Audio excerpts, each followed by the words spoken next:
Que le Seigneur te bénisse, toi qui m'écoutes en cet instant précis. Que sa paix repose sur ton cœur, sur ta maison, sur ton esprit et sur tout ce que tu vas entreprendre aujourd'hui, et dans les jours, les semaines et les mois à venir. Je ne sais pas comment tu t'es réveillé ce matin. Peut-être avec cette boule au ventre qui revient chaque fin de mois. Peut-être avec le regard fixé sur ton compte bancaire qui diminue plus vite qu'il ne monte. Peut-être avec cette question qui tourne en boucle depuis trop longtemps. Pourquoi l'argent ne rentre pas? Pourquoi les factures s'accumulent? Pourquoi je reste bloqué financièrement malgré tout ce que je fais? Je veux te dire quelque chose avec toute la tendresse et la fermeté que Dieu me donne. Si Dieu te donne encore ce souffle aujourd'hui, ce n'est pas pour te laisser vivre sous le joug de la pauvreté ou des blocages financiers. C'est parce qu'il veut te rencontrer au commencement, avant que l'angoisse de l'argent ne prenne toute la place, avant que la honte ne t'envahisse, avant que le désespoir ne te fasse baisser les bras. Il y a des saisons où l'argent semble maudit, où les efforts ne produisent rien, où les portes de la provision restent fermées. Mais il y a aussi un Dieu qui brise les chaînes de la pauvreté, qui ouvre les sources inattendues, qui fait jaillir l'abondance là où il n'y avait que désert. Et ce secret s'appelle « Priez d'abord ». Cherchez Dieu avant de chercher un nouveau crédit, un nouveau job, une nouvelle idée. Entrez dans sa présence avant d'entrer dans tes calculs de survie. Parce que quand tu commences avec Dieu, tu ne commences pas seul. Et quand tu commences avec Dieu, les blocages financiers ne sont plus une fatalité, ils deviennent un terrain où il va manifester sa puissance de pourvoyeur. Aujourd'hui, nous allons plonger ensemble dans une prière puissante inspirée du psaume 112, un psaume qui est comme un feu dévorant contre la pauvreté, comme un bouclier contre la peur de manquer, comme une déclaration royale que l'homme juste, celui qui craint Dieu, ne sera pas abandonné dans le besoin. Reste avec moi jusqu'à la fin de ces 7 parties. Nous n'allons pas seulement lire un psaume ancien. Nous allons le respirer lentement, le prier avec le cœur ouvert, le laisser devenir une arme spirituelle dans ta bouche, un briseur de chaînes sur tes finances, et un manteau d'abondance qui couvrira tes jours à venir. Et pendant que tu es là, simplement présent avec moi, je t'invite à faire un geste discret mais puissant. Si cette prière touche ton âme et commence à fissurer ce mur de blocage financier que tu ressens, laisse un like, abonne-toi pour ne pas manquer ces rendez-vous du matin qui fortifient l'esprit et ouvrent les portes de la provision, et écris dans les commentaires un simple « Amen » comme un acte de foi personnel. Ce n'est pas un rituel vide, c'est une manière de dire « Seigneur, je m'accorde avec ta parole. Je reçois ce que tu dis. Je choisis l'abondance en toi plutôt que la peur de manquer. » Et si tu connais quelqu'un qui vit dans le même blocage financier, un parent qui peine à boucler les fins de mois, un conjoint qui porte seul le poids des dettes, un ami qui a l'impression que Dieu a fermé les robinets, partage cette vidéo. Il y a des cœurs qui attendent une seule étincelle de foi pour voir les chaînes se briser. Maintenant, prends une respiration profonde. Relâche tes épaules, laisse tomber la tension accumulée depuis des mois ou des années de manque. Laisse ton cœur ralentir son rythme affolé par les factures et les dettes. Tu n'es pas pressé devant Dieu. Il n'est pas un Dieu qui compte les centimes. Il est un Dieu qui possède les troupeaux sur 1000 montagnes, qui ouvre les mers, qui fait pleuvoir la manne dans le désert. Le psaume 112 est un portrait du juste qui craint l'Éternel. Il commence par une bénédiction qui semble presque trop belle pour être vraie. Heureux l'homme qui craint l'Éternel, qui trouve un grand plaisir à ses commandements. Verset 1. Et la suite est une cascade de promesses financières et matérielles. Sa postérité sera puissante sur la terre, la génération des hommes droits sera bénie. L'abondance et la richesse sont dans sa maison, et sa justice subsiste à jamais. Verset 2-3. L'abondance et la richesse sont dans sa maison. Pas un peu plus que le minimum. Pas de quoi survivre. L'abondance et la richesse. Beaucoup lisent ça et se disent, c'est pour les autres, pas pour moi. Moi je suis juste en train de survivre. Mais écoute bien, ce psaume ne dit pas que l'homme riche craint l'Éternel. Il dit que l'homme qui craint l'Éternel devient riche.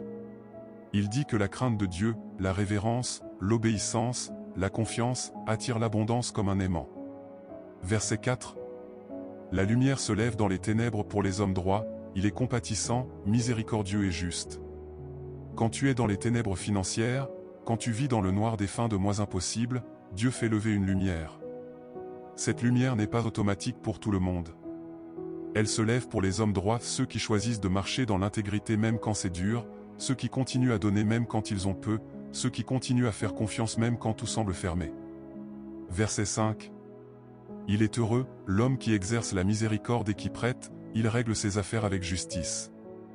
Dieu bénit ceux qui donnent et qui prêtent, même quand ils ont peu. C'est contre-intuitif, quand on est bloqué financièrement, on a envie de tout garder. Mais la Bible dit, donne, et il te sera donné. Prête avec justice, et Dieu ouvrira les écluses. Verset 9. Il répand ses biens, il donne aux indigents, sa justice subsiste à jamais, sa force s'élève avec gloire. Quand tu donnes malgré le manque, ta force s'élève. Ton abondance n'est pas dans ce que tu gardes, mais dans ce que tu sèmes. Verset 10. Le méchant le voit et s'irrite, il grince des dents et se consume, le désir des méchants périra. Les blocages financiers ne viennent pas toujours de Dieu. Parfois, il y a une opposition spirituelle qui veut te garder pauvre pour t'empêcher de bénir les autres. Mais quand tu pries avec le psaume 112, cette opposition est consumée. Le désir des méchants, l'esprit de pauvreté, l'esprit de manque, périt. Ce psaume est une arme contre les chaînes financières. Il déclare que l'abondance et la richesse sont dans la maison de celui qui craint Dieu. Et si tu crains Dieu ce matin, si tu choisis de lui faire confiance malgré le manque, alors l'abondance est en route. Maintenant que nous avons posé les fondations du psaume 112 et compris pourquoi Dieu promet l'abondance à ceux qui le craignent et donne malgré le manque, passons à la prière guidée elle-même. Dans la prochaine partie, nous allons entrer dans une longue supplication pour que Dieu brise les chaînes de la pauvreté, ouvre les sources de provision et accélère l'abondance dans ta vie. Reste avec moi, les blocages commencent à trembler dès maintenant. Maintenant que nous avons posé les fondations du psaume 112 et compris pourquoi Dieu promet l'abondance à ceux qui le craignent et donne malgré le manque, continuons à creuser plus profond dans cette vérité qui libère. Parce que le blocage financier n'est pas seulement un problème de chiffres sur un compte bancaire. C'est souvent une souffrance invisible qui touche l'âme, la honte de ne pas pouvoir subvenir, la peur de ne pas être à la hauteur, le sentiment d'être maudit ou oublié par Dieu, la fatigue de devoir toujours dire « non » à ses enfants, la culpabilité de ne pas pouvoir aider un proche en difficulté. Le psalmiste ne parle pas de richesse comme un but en soi. Il parle d'une vie alignée sur Dieu qui attire naturellement l'abondance comme une conséquence. L'abondance et la richesse sont dans sa maison, et sa justice subsiste à jamais. Verset 3. Ce verset est très fort pour nous aujourd'hui. Il dit que l'abondance n'est pas réservée aux chanceux ou aux malins. Elle est réservée à ceux dont la maison est marquée par la justice, c'est-à-dire par l'intégrité, la générosité, la crainte de Dieu, l'obéissance même quand c'est dur. Peut-être que ce matin, tu te dis « Mais moi j'ai toujours essayé d'être honnête, j'ai toujours donné quand j'ai pu, et pourtant je reste bloqué. » Je veux que tu saches que ce sentiment est réel et légitime. Mais écoute ce que le psaume dit ensuite. La lumière se lève dans les ténèbres pour les hommes droits, il est compatissant, miséricordieux et juste. Verset 4. La lumière se lève dans les ténèbres. Pas après les ténèbres, pas quand tout est déjà clair. Dans les ténèbres. Quand tu es encore dans le noir financier, quand les factures s'empilent, quand le découvert est là, quand le salaire ne suffit plus, c'est exactement là que la lumière de Dieu commence à se lever pour toi. Et cette lumière n'est pas seulement une consolation spirituelle. Elle est pratique. Elle apporte la miséricorde, Dieu voit ta peine et il est touché. Elle apporte la compassion, il comprend ta fatigue. Elle apporte la justice, il va rétablir ce qui a été volé ou bloqué par l'injustice. Verset 5. Il est heureux, l'homme qui exerce la miséricorde et qui prête, il règle ses affaires avec justice. Dieu bénit ceux qui donnent et qui prêtent, même quand ils ont peu. C'est le secret le plus contre-intuitif contre la pauvreté. Quand tu as peu, donne quand même, une offrande, un coup de main, un repas partagé. Quand tu es endetté, prête avec justice, aide quelqu'un sans intérêt abusif, sans exploiter. Dieu voit ça. Et il le récompense. Je me souviens d'un frère de 47 ans qui vivait dans un blocage financier terrible, dettes accumulées, salaire qui diminuait, enfants à charge. Il avait l'impression que tout ce qu'il touchait se transformait en perte. Un jour, il a entendu parler de ce principe, donne malgré le manque. Il a commencé à donner 10% de son maigre salaire à l'église, même si ça signifiait manger moins certains jours. Au début, rien n'a changé. Puis petit à petit, une prime inattendue, une dette annulée, un client qui paye en avance, un travail complémentaire. En 18 mois, il a remboursé toutes ses dettes et a même pu aider d'autres familles. Il a dit, « J'étais convaincu que donner quand on est pauvre c'était de la folie. Mais c'était la clé. Dieu a vu ma foi et il a ouvert les écluses. » Verset 9. Il répand ses biens, il donne aux indigents, sa justice subsiste à jamais, sa force s'élève avec gloire. Quand tu donnes malgré le manque, ta force s'élève. Ton abondance n'est pas dans ce que tu gardes, mais dans ce que tu sèmes. Et ta justice, ton intégrité, subsiste à jamais, elle devient un témoignage éternel. Verset 10. Le méchant le voit et s'irrite, il grince des dents et se consume, le désir des méchants périra. Il y a un esprit de pauvreté qui s'irrite quand tu commences à donner et à croire en l'abondance. Cet esprit veut te garder pauvre pour t'empêcher de bénir les autres et de glorifier Dieu. Mais quand tu pries avec le psaume 112, cet esprit est consumé. Le désir des méchants, manque, dette, honte, périt. Ce psaume est une arme puissante contre les blocages financiers. Il déclare que l'abondance et la richesse sont dans la maison de celui qui craint Dieu et qui donne. Et si tu crains Dieu ce matin, si tu choisis de lui faire confiance malgré le manque, si tu choisis de donner même quand c'est dur, alors l'abondance est en route. Maintenant que nous avons exploré plus en profondeur le psaume 112 et compris comment la crainte de Dieu attire l'abondance et comment le don dans le manque devient la clé de la percée financière, passons à la prière guidée elle-même. Dans la prochaine partie, nous allons entrer dans une longue supplication pour que Dieu brise les chaînes de la pauvreté, ouvre les sources de provision et accélère l'abondance dans ta vie. Reste avec moi, les blocages commencent à trembler dès maintenant. Maintenant que nous avons exploré plus en profondeur le psaume 112 et compris comment la crainte de Dieu attire l'abondance et comment le don dans le manque devient la clé de la percée financière, continuons à descendre encore plus loin dans cette vérité qui libère. Parce que le blocage financier n'est pas toujours seulement une question de mauvais calculs, de conjoncture économique ou de manque de chance. Très souvent, il y a des racines plus profondes, invisibles, spirituelles, émotionnelles, qui maintiennent les chaînes en place. Et tant que ces racines ne sont pas identifiées et arrachées, l'abondance peut être bloquée même quand on prie beaucoup. Le psaume 112 nous donne déjà des indices sur ces racines. La lumière se lève dans les ténèbres pour les hommes droits, il est compatissant, miséricordieux et juste. Verset 4. La lumière ne se lève pas automatiquement pour tout le monde. Elle se lève pour les hommes droits, ceux qui choisissent l'intégrité, la miséricorde, la justice, même dans le manque. Cela signifie que les ténèbres financières peuvent être liées à un manque d'intégrité passée, dettes non remboursées, promesses non tenues, tromperies au travail. Un manque de miséricorde, refus d'aider quand on pouvait, cœur endurci envers les plus pauvres. Un manque de justice, colère contre Dieu, amertume, envie contre ceux qui ont plus. Ces choses ferment les portes de la provision. Mais la bonne nouvelle est que Dieu est miséricordieux. Quand on se repent, il pardonne, il nettoie, et il fait lever la lumière même dans les ténèbres les plus épaisses. Verset 5. Il est heureux, l'homme qui exerce la miséricorde et qui prête, il règle ses affaires avec justice. Dieu dit, heureux celui qui prête et qui donne, même quand il est lui-même dans le besoin. C'est le principe du semeur, on sème dans la sécheresse pour récolter dans l'abondance. Quand tu donnes malgré le manque, tu déclares, je ne mets pas ma confiance dans l'argent que j'ai, mais dans le Dieu qui pourvoit. Et Dieu honore cette foi. Laisse-moi te partager une histoire vraie. Une femme de 53 ans vivait avec un blocage financier chronique, salaire minimum, dettes accumulées, pas de marge pour respirer. Elle se sentait honteuse, inutile, maudite. Un jour, elle a entendu parler du principe de donner dans le manque.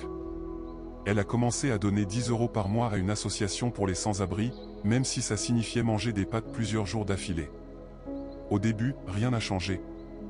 Puis, 3 mois plus tard, une prime inattendue de son employeur, jamais vue avant. Puis une dette ancienne annulée par le créancier sans explication. Puis un héritage familial qu'elle n'attendait plus. En un an, elle a remboursé toutes ses dettes et a même pu aider sa fille étudiante. Elle a dit, j'ai donné 10 € quand j'avais 50 € pour vivre. Dieu a vu ma foi et il a multiplié. Le blocage n'était pas seulement financier, c'était un cœur qui avait peur de donner. Quand j'ai donné, le cœur s'est ouvert, et les finances ont suivi. Verset 9. Il répand ses biens, il donne aux indigents, sa justice subsiste à jamais, sa force s'élève avec gloire. Quand tu donnes malgré le manque, ta force s'élève. Ta justice, ton intégrité, subsiste à jamais. Et ta gloire, ton témoignage, devient visible. Verset 10. Le méchant le voit et s'irrite, il grince des dents et se consume, le désir des méchants périra. Il y a un esprit de pauvreté qui s'irrite quand tu commences à donner et à croire en l'abondance. Cet esprit veut te garder pauvre pour t'empêcher de bénir les autres et de glorifier Dieu. Il grince des dents quand il voit la lumière se lever sur toi. Mais le psaume 112 déclare, le désir des méchants périra. Quand tu pries ce psaume, cet esprit est consumé. Le désir de pauvreté, de manque, de honte financière périt. Ce psaume est une arme puissante contre les blocages financiers. Il déclare que l'abondance et la richesse sont dans la maison de celui qui craint Dieu et qui donne. Et si tu crains Dieu ce matin, si tu choisis de lui faire confiance malgré le manque, si tu choisis de donner même quand c'est dur, alors l'abondance est en route. Maintenant que nous avons exploré encore plus en profondeur le psaume 112 et compris comment la crainte de Dieu attire l'abondance, comment le don dans le manque devient la clé de la percée financière, et comment l'esprit de pauvreté est consumé quand la lumière se lève, passons à la prière guidée elle-même. Dans la prochaine partie, nous allons entrer dans une longue supplication pour que Dieu brise les chaînes de la pauvreté, ouvre les sources de provision et accélère l'abondance dans ta vie. Reste avec moi, les blocages commencent à trembler dès maintenant. Maintenant que nous avons exploré encore plus en profondeur le psaume 112 et compris comment la crainte de Dieu attire l'abondance, comment le don dans le manque devient la clé de la percée financière, et comment l'esprit de pauvreté est consumé quand la lumière se lève, arrivons au cœur vivant de cette méditation, la prière guidée elle-même. C'est ici que tout bascule. Ce n'est plus seulement une réflexion. Ce n'est plus seulement une promesse à lire. C'est le moment où tu vas parler directement à Dieu, où tu vas lui remettre tes années de manque, tes dettes accumulées, tes peurs de ne pas pouvoir subvenir, ton sentiment d'être bloqué ou maudit financièrement, et où tu vas lui demander, avec audace, avec foi, avec persévérance, de briser les chaînes et d'ouvrir les sources de provision. Prends une position confortable. Si tu peux, assieds-toi ou mets-toi à genoux. Pose tes mains ouvertes sur tes genoux ou sur ton cœur. Ferme les yeux doucement. Respire lentement, inspire par le nez la fidélité de Dieu, expire par la bouche toute tension, toute honte, toute peur liée à l'argent. Tu n'es pas seul dans cette prière. Je prie avec toi. Le Saint-Esprit prie avec toi. Et le Dieu qui possède les troupeaux sur 1000 montagnes, qui fait pleuvoir la manne dans le désert, qui ouvre les mers, est en train d'incliner son oreille vers toi en ce moment même. Commence par répéter intérieurement ou à voix basse ces mots simples pour ouvrir ton cœur. Seigneur, je suis là. Je t'écoute. Je te parle. Brise mes chaînes financières. Amen. Maintenant, laisse-moi te guider dans cette longue prière. Je vais la prononcer lentement, phrase par phrase, avec des pauses pour que tu puisses la respirer, la faire tienne, la murmurer si tu veux. Laisse chaque mot descendre dans ton esprit, dans ton âme, dans ton corps. Cette prière est longue parce que ton attente financière a été longue. Elle est détaillée parce que tes douleurs sont détaillées. Elle est répétitive parce que la foi a parfois besoin de répéter pour croire vraiment. Père éternel, Dieu de toute provision, toi qui as nourri ton peuple dans le désert avec une manne quotidienne, toi qui as multiplié les pains et les poissons, toi qui as fait jaillir l'eau du rocher, je viens à toi en ce matin avec un cœur lourd du poids des années de manque. Je viens avec ce sentiment qui m'accompagne depuis trop longtemps, le sentiment d'être bloqué financièrement, d'être prisonnier d'un cycle de pauvreté, de dettes, de fins de mois impossibles, de portes qui se ferment dès que je m'approche. Seigneur, tu connais chaque détail de ma situation. Tu connais le montant exact de mes dettes. Tu connais le salaire qui n'arrive plus à couvrir les besoins. Tu connais les factures qui s'empilent sur la table. Tu connais les nuits où je me réveille en calculant dans ma tête, en me demandant comment je vais faire pour le mois prochain. Tu connais la honte que je ressens quand je dois dire non à mes enfants, à ma famille, à ceux que j'aime. Tu connais le découragement qui me murmure, ça ne changera jamais. Tu connais tout cela, et tu ne me méprises pas pour ces sentiments. Tu les vois. Tu les comprends. Tu les portes avec moi. Aujourd'hui, je refuse de continuer à vivre sous le joug de ce blocage financier. Je refuse de laisser l'ennemi me murmurer que je suis maudit, que Dieu m'a oublié, que la pauvreté est mon destin. Je choisis de te chercher dès maintenant, comme le psalmiste l'a fait dans sa détresse, et de te crier avec audace. Brise mes chaînes. Ouvre les sources. Accélère la provision. Hâte-toi de m'exaucer. Seigneur, je te remets spécifiquement les blocages que je vis. Mes dettes accumulées qui m'étouffent jour après jour. Je te demande de les faire disparaître. Ouvre des portes de pardon, de règlement, de provision inattendue. Mon salaire ou mes revenus qui stagnent ou diminuent. Je te demande d'accélérer les augmentations, les primes, les clients, les opportunités. Fais que mes efforts portent du fruit abondant. Les portes professionnelles qui se ferment devant moi. Je te demande d'ouvrir les portes que nul ne peut fermer. Donne-moi la faveur là où j'ai été rejeté. les dépenses imprévues qui reviennent sans cesse. Je te demande de les arrêter. Protège mes finances contre les pertes, les pannes, les accidents coûteux. Le sentiment de honte et de culpabilité lié à l'argent. Je te demande de guérir mon cœur. Remplace la honte par la dignité, la culpabilité par la liberté. La peur de l'avenir financier. Je te demande de la chasser. Remplace-la par la certitude que tu pourvois selon ta richesse. Seigneur, je te demande aussi de révéler et de briser les racines spirituelles cachées de ce blocage.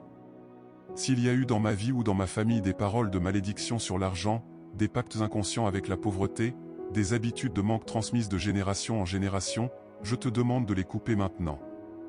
Au nom de Jésus, je renonce à tout esprit de pauvreté, à tout esprit de manque, à tout esprit de dette. Je renonce à toute croyance qui dit « L'argent est maudit pour moi, je ne mérite pas l'abondance, Dieu ne veut pas que je sois prospère ». Je déclare que ces renoncements ouvrent des portes dans le spirituel. Je déclare que les chaînes tombent. Je déclare que les racines sont arrachées. Je déclare que les blocages invisibles se dissolvent. Maintenant, Seigneur, je te rappelle tes propres promesses dans le psaume 112. L'abondance et la richesse sont dans sa maison. Je proclame que l'abondance et la richesse entrent dans ma maison dès maintenant. Sa postérité sera puissante sur la terre. Je proclame que mes enfants et ma descendance ne connaîtront pas la pauvreté. La lumière se lève dans les ténèbres pour les hommes droits. Je proclame que la lumière de ta provision se lève dans mes ténèbres financières. Il est heureux, l'homme qui exerce la miséricorde et qui prête. Je proclame que je deviens un canal de ta bénédiction, même dans mon manque actuel. Seigneur, je te demande d'accélérer la provision. Fais pleuvoir les opportunités. Ouvre les sources inattendues. Donne-moi des idées divines pour gagner, pour économiser, pour multiplier. Fais que mes efforts portent du fruit en abondance.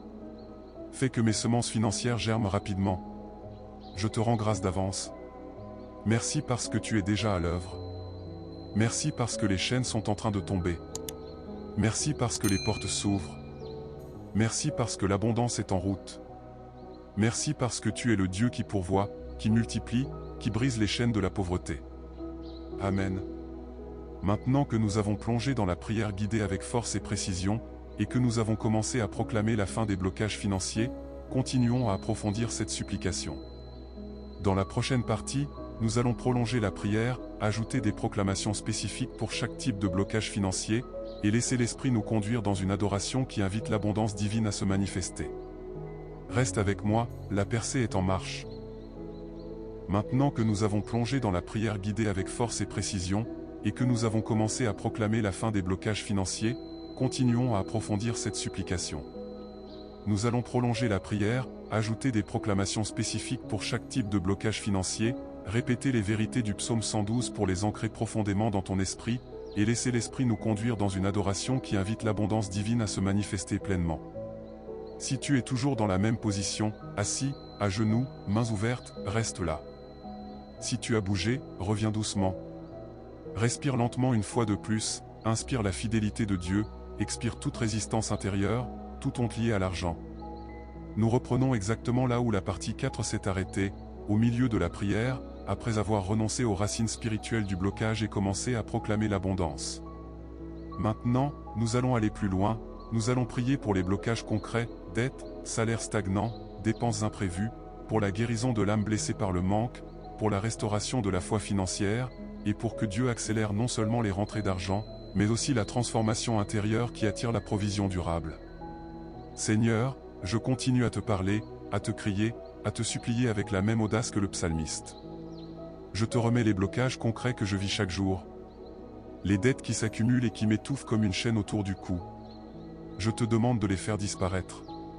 Ouvre des portes de règlement miraculeux, de pardon inattendu, de provision surnaturelle. Fais que les créanciers oublient ou annulent ce qui doit l'être. Mon salaire ou mes revenus qui stagnent, qui diminuent ou qui ne suivent pas l'inflation.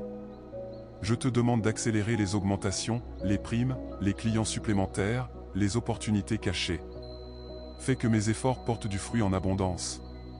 Les dépenses imprévues qui reviennent sans cesse et qui me maintiennent dans le rouge. Je te demande de les arrêter. Protège mes finances contre les pannes, les accidents, les urgences médicales coûteuses, les réparations soudaines.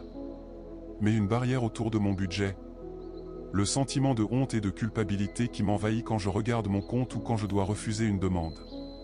Je te demande de guérir cette honte. Remplace-la par la dignité de tes enfants. Remplace la culpabilité par la liberté de savoir que tu pourvois. La peur chronique de l'avenir financier, la peur de finir à la rue, de ne pas pouvoir prendre soin de mes proches. Je te demande de chasser cette peur par ta présence. Remplace-la par la certitude absolue que tu es mon berger et que je ne manquerai de rien. Seigneur, je te demande aussi de révéler et de briser les racines émotionnelles du blocage. S'il y a en moi une peur profonde de perdre l'argent, hérité d'un parent, d'une enfance difficile, je te demande de la guérir. S'il y a en moi une amertume contre ceux qui ont plus, je te demande de la dissoudre. S'il y a en moi un mensonge qui dit « l'argent est sale, l'argent corrompt, mieux vaut être pauvre pour être saint », je renonce à ces mensonges au nom de Jésus. Je déclare que ces racines sont arrachées. Je déclare que mon cœur est libéré pour recevoir l'abondance sans culpabilité. Je déclare que je deviens un canal libre pour ta provision. Maintenant, Seigneur, je te rappelle tes propres promesses dans le psaume 112. L'abondance et la richesse sont dans sa maison. Je proclame que l'abondance et la richesse entrent dans ma maison dès maintenant. Sa postérité sera puissante sur la terre. Je proclame que mes enfants et ma descendance ne connaîtront pas la pauvreté. La lumière se lève dans les ténèbres pour les hommes droits. Je proclame que la lumière de ta provision se lève dans mes ténèbres financières. Il répand ses biens, il donne aux indigents. Je proclame que je deviens un semeur joyeux, même dans le manque actuel. Je déclare que les portes s'ouvrent. Je déclare que les sources jaillissent. Je déclare que les dettes s'effacent. Je déclare que les revenus augmentent. Je déclare que les dépenses imprévues cessent. Je déclare que la honte s'en va. Je déclare que la peur s'enfuit. Je déclare que l'abondance arrive. Seigneur, je te rends grâce d'avance. Merci parce que tu es déjà à l'œuvre. Merci parce que les chaînes sont en train de tomber. Merci parce que les portes s'ouvrent dans le spirituel avant de s'ouvrir dans le naturel. Merci parce que les anges que tu envoies préparent mon chemin. Merci pour la grâce que tu verses sur moi pour que je tienne jusqu'à la manifestation complète. Merci parce que tu es le Dieu qui pourvoit, qui multiplie, qui brise les chaînes de la pauvreté. Je t'adore. Je te loue. Je te célèbre avant même de voir la manifestation complète. Parce que tu es fidèle. Tu es vrai. Tu es le Dieu qui accélère la provision pour ceux qui te cherchent de tout leur cœur. Amen. Maintenant que nous avons prolongé la prière guidée et que nous avons proclamé avec autorité la fin des blocages financiers, continuons à sceller cette vérité. Dans la prochaine partie, nous allons entrer dans une adoration profonde, répéter les bénédictions du psaume 112, et terminer par une proclamation finale qui invite la gloire de Dieu à se manifester dans tes finances. Reste avec moi, l'abondance est en train de se déverser. Maintenant que nous avons prolongé la prière guidée et que nous avons proclamé avec autorité la fin des blocages financiers, continuons à sceller cette vérité par une adoration profonde. C'est le moment où la supplication se transforme en louange, où la foi passe de la demande à la célébration anticipée, où ton cœur commence à remercier Dieu pour ce qu'il a déjà accompli dans le spirituel même si le naturel tarde encore à se manifester. Si tu es toujours dans la même position, assis, à genoux, mains ouvertes, reste là. Si tu as bougé, reviens doucement. Lève les mains si tu le peux pas pour une performance, mais comme un geste de remise totale et d'attente joyeuse. Respire lentement, inspire la joie de Dieu, expire toute dernière trace de doute ou de peur liée à l'argent. Nous allons maintenant entrer dans une adoration qui invite l'abondance divine à se déverser. Cette adoration n'est pas un « merci d'avance » forcé. C'est une reconnaissance que Dieu est déjà fidèle, que ses promesses dans le psaume 112 sont déjà vraies pour toi, que l'abondance est déjà en route, et que ta maison est déjà en train d'être remplie de sa provision. Seigneur, je passe maintenant de la supplication à l'adoration. Je te loue parce que tu es le Dieu qui possède tout. Tu possèdes l'or et l'argent. Tu possèdes les troupeaux sur 1000 montagnes. Tu possèdes les trésors cachés des ténèbres. Tu possèdes les sources que je ne vois pas encore. Je t'adore parce que tu n'es pas limité par mon compte bancaire. Je t'adore parce que tu n'es pas limité par l'économie du monde. Je t'adore parce que tu n'es pas limité par mes erreurs passées. Je t'adore parce que tu es le Dieu qui multiplie les pains, qui fait jaillir l'eau du rocher, qui fait tomber la manne chaque matin. Je te loue parce que tu as déjà commencé à briser les chaînes de la pauvreté dans ma vie. Je te loue parce que les dettes sont en train de s'effacer. Je te loue parce que les portes s'ouvrent. Je te loue parce que les revenus augmentent. Je te loue parce que les dépenses imprévues cessent. Je te loue parce que la honte s'en va. Je te loue parce que la peur s'enfuit. Je te rends grâce pour l'abondance qui est déjà dans ma maison même si mes yeux ne la voient pas encore pleinement. Je te rends grâce pour la lumière qui se lève dans mes ténèbres financières. Je te rends grâce pour la miséricorde qui me touche dans ma détresse. Je te rends grâce pour la justice qui rétablit ce qui a été volé. Je te rends grâce pour la force qui s'élève avec gloire dans ma vie. Seigneur, je proclame encore une fois les vérités du psaume 112 sur ma vie. Heureux l'homme qui craint l'Éternel, qui trouve un grand plaisir à ses commandements. Je proclame que je suis heureux parce que je te crains et que je prends plaisir à tes commandements. Sa postérité sera puissante sur la terre, la génération des hommes droits sera bénie. Je proclame que ma postérité est puissante et bénie. Mes enfants ne connaîtront pas la pauvreté.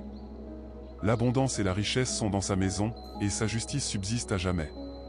Je proclame que l'abondance et la richesse sont dans ma maison dès maintenant.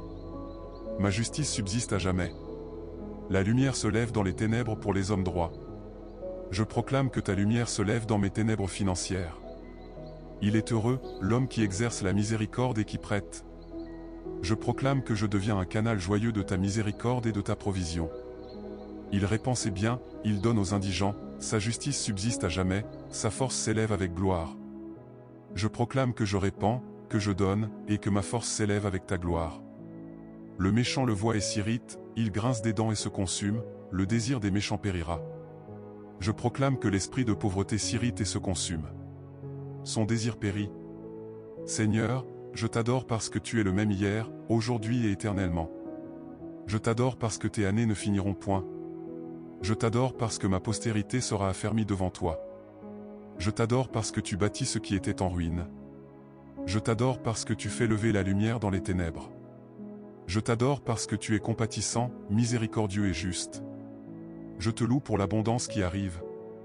Je te loue pour les sources qui jaillissent. Je te loue pour les dettes qui s'effacent.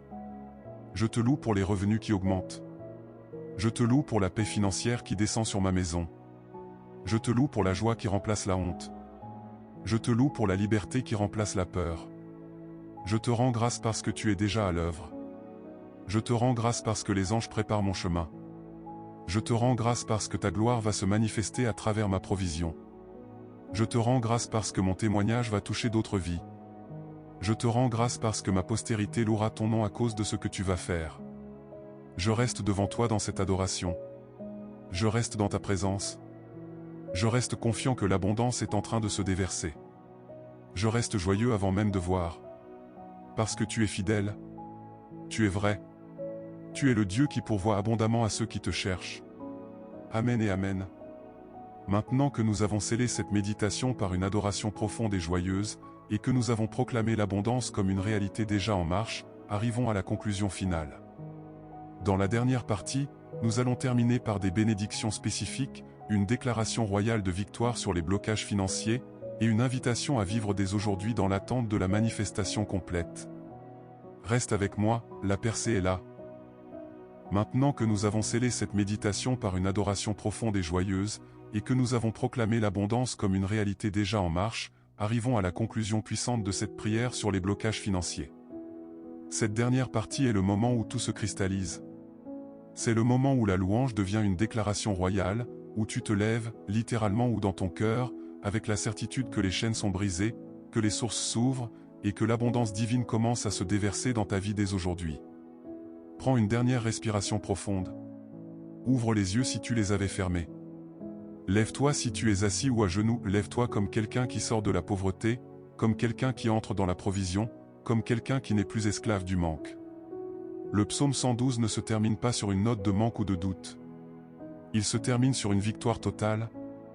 Le méchant le voit et s'irrite, il grince des dents et se consume, le désir des méchants périra. Verset 10. Le « méchant » ici représente tout ce qui s'oppose à ta bénédiction, l'esprit de pauvreté, l'esprit de dette, l'esprit de honte, l'esprit de blocage. Il voit l'abondance arriver dans ta vie, et il s'irrite. Il grince des dents. Il se consume. Leur désir, te garder pauvre, te garder bloqué, te garder honteux, périt. Aujourd'hui, je proclame sur toi une dernière fois, avec toute l'autorité que Dieu me donne en Christ. Je déclare que les chaînes de la pauvreté sont brisées pour toujours. Je déclare que l'esprit de manque est consumé. Je déclare que le désir de la pauvreté périt dans ta vie. Je déclare que l'abondance et la richesse sont dans ta maison dès maintenant. Je déclare que ta postérité ne connaîtra pas la pauvreté. Je déclare que la lumière de Dieu se lève dans tes ténèbres financières. Je déclare que tu es un homme ou une femme droit, compatissant, miséricordieux et juste. Je déclare que tu es heureux parce que tu crains l'Éternel. Je déclare que ta force s'élève avec gloire. Je déclare que ta justice subsiste à jamais. Je déclare spécifiquement: tes dettes s'effacent, tes revenus augmentent, tes portes s'ouvrent, tes dépenses imprévues cessent, ta honte s'en va, ta peur s'enfuit, ta paix financière descend, ton témoignage se répand, ta postérité loue Dieu à cause de toi. Seigneur, je te rends grâce immense pour ce que tu as déjà accompli dans le spirituel. Merci parce que tu n'oublies rien. Merci parce que tu n'abandonnes personne. Merci parce que ton silence pendant le manque était une école de confiance. Merci parce que ton moment fixé est arrivé. Merci parce que tu accélères maintenant. Merci parce que tu bâtis ce qui était en ruine. Merci parce que tu fais de mon blocage un témoignage pour les générations. Je t'adore. Je te loue. Je te célèbre avant même de voir la manifestation complète. Parce que tu es fidèle. Tu es vrai. Tu es le Dieu qui pourvoit abondamment à ceux qui te cherchent de tout leur cœur. Et maintenant, je te bénis au nom de Jésus. Que le Seigneur te garde et te protège des pièges financiers. Que le Seigneur fasse luire sa face sur tes finances et te fasse grâce. Que le Seigneur tourne sa face vers toi et te donne la paix, une paix qui dépasse toute compréhension, une paix qui garde ton cœur et tes pensées dans l'abondance. Que cette paix soit multipliée sur toi aujourd'hui et dans les jours à venir. Que l'abondance arrive rapidement. Que les portes s'ouvrent grand. Que les chaînes tombent définitivement. Que les promesses se manifestent. Que ta destinée financière soit accomplie. Amen et Amen.